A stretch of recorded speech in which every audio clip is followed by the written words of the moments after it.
नमस्कार, मैं हूं आपके साथ अभिषेक पुंडी। तेल के खेल में अमेरिकी राष्ट्रपति डोनाल्ड ट्रंप बहुत बुरे फंसते हुए नजर आ रहे हैं। अमेरिका को दुनिया में सबसे ज्यादा तेल बेचने वाले देश के रूप में जाना जाता है। ट्रंप ने आते ही आदेश दिया कि जितना भी तेल देश में है, जितने भी कुएं हैं, सब खाली कर दो, दुनिया में बेच डालो। इसी कड़ी में वेनेजुएला पर अटैक किया गया। वेनेजुएला के राष्ट्रपति को उठवा लिया गया जैसे एक आतंकवादी हो। मतलब एक दुनिया में अलग तरीके का नैरेटिव, एक अलग तरीके का उदाहरण डोनाल्ड ट्रंप ने सेट कर दिया है कि अगर तुम हमारी बात नहीं मानोगे तो उठवा लिए जाओगे। लेकिन यही कदम ट्रंप को अब भारी पड़ता हुआ नजर आ रहा है। क्यों? क्योंकि ट्रंप ने बयान दिया है कि आपको मिड टर्म चुनाव जीतना ही होगा, क्योंकि अगर हम हार गए तो वो मुझे महाभियोग लगाने का कोई ना कोई कारण ढूंढ लेंगे।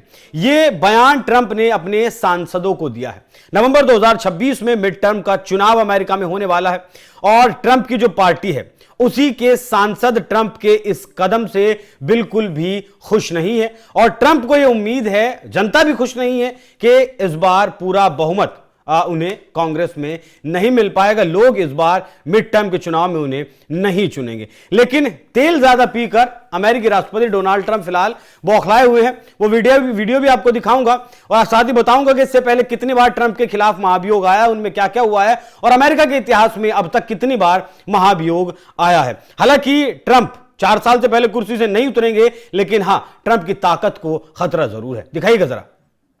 I want to really, yeah. But she gets it, and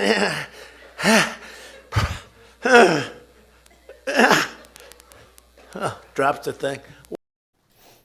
क्या एक सबसे शक्तिशाली देश के राष्ट्रपति को इस तरीके की मतलब मिमिक्री करना, स्टेज पर दुनिया जिसे देखती है वो शोभा देती है? लेकिन ट्रंप फिलहाल बौखलाए हुए। बाकी अगर बात करें तो डोनाल्ड ट्रंप को वेनेजुएला पर हमले के बाद महाभियोग का डर सता रहा है।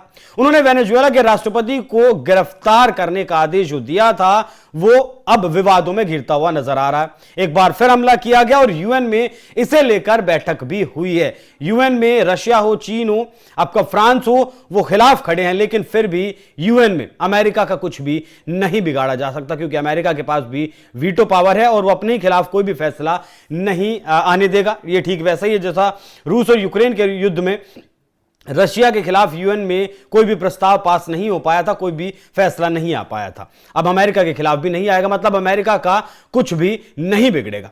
ट्रंप ने वॉशिंगटन में हाउस ऑफ रिप्रेजेंटेटिव्स के साथ बैठक में रिपब्लिकन सांसदों को चेतावनी दी कि 2026 मिड टर्म चुनाव जीतना जरूरी है। उन्होंने कहा कि मिड टर्म चुनाव जीतना होगा, क्योंकि अगर हम हारे तो वो कोई ना कोई और बहाना ढूंढकर मुझे इम्पीच कर देंगे। अगर डेमोक्रेटिक पार्टी को कांग्रेस में बहुमत मिल गया तो वो तुरंत ट्रंप के खिलाफ महाभियोग ला सकते हैं। वेनेजुएला घटना की अगर बात करें तो ट्रंप ने वेनेजुएला में घुसपैठ कर उसके नेता को गिरफ्तार करने का आदेश दिया था, जिससे राजनीतिक बैकलैश का खतरा है। रिपब्लिकन हार से कांग्रेस में ट्रंप की पार्टी कमजोर होगी, कानून पास कराना मुश्किल होगा। मिड टर्म चुनाव की अगर बात करें तो राष्ट्रपति कार्यकाल के बीच में ये चुनाव होते हैं। नवंबर में ये चुनाव होते हैं। इसमें हाउस के सभी 435 सीटों पर ये चुनाव होते हैं। सीनेट की 1/3 सीटों पर चुनाव होते हैं। 34 राज्यों के गवर्नर, राज्य विधानसभाएं, स्थानीय निकाय, मेयर और शहर परिषद के चुनाव इसमें शामिल होते हैं। ये चुनाव अमेरिकी राजनीति में शक्ति का बड़ा परीक्षण होता है। हालांकि ट्रंप के खिलाफ पहले भी महाभियोग आए हैं।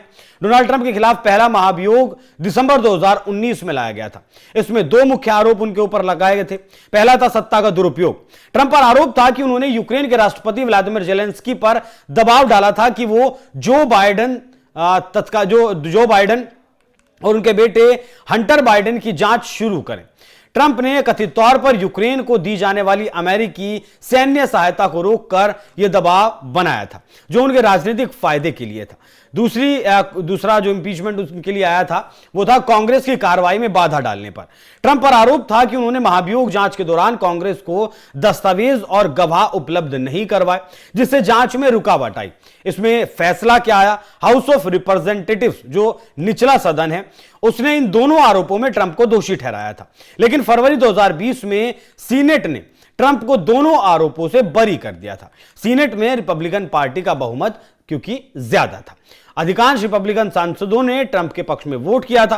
ट्रंप पद पर बने रहे। ट्रंप के खिलाफ दूसरा महाभियोग जनवरी 2021 में लाया गया था, जिसमें कैपिटल हिल पर 6 जनवरी 2021 के हमले को उकसाने का आरोप था। इसमें भी सीनेट ने उन्हें फरवरी 2021 में बरी कर दिया था। अमेरिका के इतिहास की अगर बात करें तो अमेरिका के इतिहास में कई राष्ट्रपतियों के खिलाफ महाभियोग लाया गया है, लेकिन किसी को भी पद से हटाया नहीं गया। पहला उदाहरण मिलता है आपका एंड्रयू जॉनसन 1868। गृह युद्ध के बाद के पुनर्निर्माण नीतियों पर विवाद था। इन पर आरोप था कि कांग्रेस के कानूनों का इन्होंने उल्लंघन किया। हाउस ने दोषी ने ठहराया, लेकिन सीनेट ने एक वोट से बरी कर दिया। बिल क्लिंटन पर के खिलाफ भी महाभियोग आया था 1998 में। मोनिका लेविंस्की मामले में झूठी गवाही और न्याय में बाधा का इनके ऊपर आरोप था। हाउस ने दोषी ठहराया, लेकिन सीनेट ने इन्हें बरी कर दिया। डोनाल्ड ट्रंप 2019 और 2021 में इसके 2 बार शिकार हो चुके हैं। रिचर्ड निक्सन 1974 के खिलाफ महाभियोग प्रक्रिया शुरू हुई थी, लेकिन उन्होंने इस्तीफा दे दिया था, इसलिए वो इंपीचमेंट पूरा नहीं हो पाया था। कुल मिलाकर महाभियोग एक राजनीतिक प्रक्रिया है जहां हाउस आरोप लगाता है और सीनेट ट्रायल करता है। 2/3 सीनेट वोटों से ही राष्ट्रपति को हटाया जा सकता है। अब मिड टर्म अमेरिका में जो चुनाव होते हैं उसकी प्रक्रिया क्या है वो भी समझ लीजिए। मिड टर्म चुनाव अमेरिका में राष्ट्रपति के 4 साल के कार्यकाल के बीच में होते हैं, आमतौर पर नवंबर में। ये चुनाव कांग्रेस और राज्य स्तर के पदों के लिए होते हैं और इन्हें राष्ट्रपति की नीतियों का मिड टर्म टेस्ट भी माना जाता है। प्रक्रिया की अगर बात करें तो ये 2022 में जैसे हुए थे, अब वैसे 2026 में नवंबर में पहले मंगलवार के बाद पहले मंगलवार को ये होंगे। मतदान अमेरिकी नागरिक वोट इसमें डालते हैं। ये संघीय, राज्य और स्थानीय स्तर पर होते हैं। ये चुनाव तय करते हैं कि कांग्रेस में किस पार्टी का बहुमत होगा, जो राष्ट्रपति की नीतियों को प्रभावित करता है। ये चुनाव किन पदों के लिए होते हैं उसकी अगर बात करें तो हाउस ऑफ रिप्रेजेंटेटिव्स के लिए चुनाव होता है। सभी 435 सीटों के लिए हर 2 साल में नए सिरे से ये चुनाव होता है। लगभग 1/3 सीटें, क्योंकि सीनेटर का कार्यकाल 6 साल का होता है। गवर्नर 34 राज्यों में गवर्नर के चुनाव कुछ राज्यों में हर 4 साल में, कुछ में अलग अलग होते हैं। राज्य विधानसभाओं के लिए चुनाव होते हैं। कई राज्यों में विधायक का चुनाव होता है। स्थानीय पद की अगर बात करें तो मेयर, शहर परिषद, जिला अटॉर्नी, स्कूल बोर्ड आदि के लिए भी चुनाव होते हैं। ये चुनाव महत्वपूर्ण है क्योंकि अगर विपक्षी पार्टी को कांग्रेस में बहुमत मिल जाए तो वो राष्ट्रपति की नीतियों को रोक सकते हैं या जांच शुरू कर सकते हैं।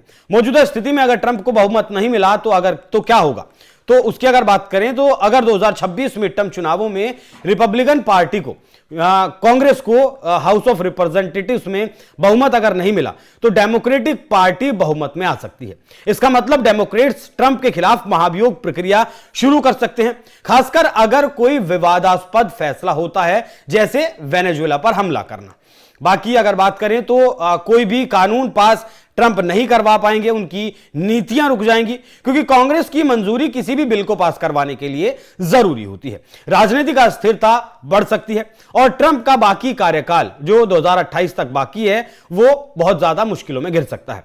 हालांकि महाभियोग के लिए हाउस से आरोप पास होने के बाद सीनेट में 2/3 वोट पद से हटाने के लिए चाहिए होंगे, जो अभी फिलहाल मौजूदा स्थिति में मुश्किल लग रहा है अगर सीनेट में रिपब्लिकन बहुमत में रहते हैं तो। लेकिन जिस तरीके से जनता के बीच लगातार ट्रंप अलोकप्रिय हो रहे हैं और जिस तरीके से संप्रभु राष्ट्र के राष्ट्रपति को उठवा कर लेकर आया गया, मतलब आपके देश में आपके कानून हो सकते हैं लेकिन किसी देश के राष्ट्राध्यक्ष के खिलाफ आप अपने देश में इस तरीके से चुनाव मतलब कानून नहीं लागू कर सकते या फिर उन्हें इस तरीके से सजा का ऐलान नहीं कर सकते। अगर ऐसा होगा तो कल चीन भी ताइवान के राष्ट्राध्यक्ष को उठाएगा और अपने यहां पर सजा देगा। लोग ऐसे ही करेंगे। तो ये एक बिल्कुल भी सही एग्जाम्पल सेट नहीं किया गया ट्रंप के द्वारा, इसीलिए अमेरिकन ना खुश हैं। लेकिन अगर रिपब्लिकन पार्टी जो ट्रंप की है उसे बहुमत 2026 के नवंबर में नहीं मिलता है, तब ट्रंप कहें कि एक टूटी कुर्सी पर बैठेंगे।